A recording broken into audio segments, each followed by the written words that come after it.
Hello guys, welcome back to my channel Veeha family vlogs. అందరూ ఎలా ఉన్నారు? నాతో కామెంట్ సెక్షన్లో షేర్ చేసుకోవడం మాత్రం మర్చిపోద్దు. ఈరోజు వ్లాగ్లో నేను కిడ్స్ వేర్వి మంచి కలెక్షన్ చూపిస్తానండి. చాలా అఫోర్డబుల్ ప్రైజెస్లో ఉన్నాయి. వీడియో లాస్ట్ వరకు చూడండి.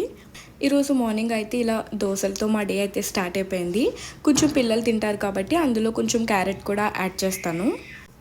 మీ ఇంట్లో చిన్నపిల్లలు కనుక ఉంటే క్యారెట్ ఖచ్చితంగా డైట్లో ఇంక్లూడ్ చేయండి. క్యారెట్ వల్ల చాలా బెనిఫిట్స్ ఉంటాయి మనకి.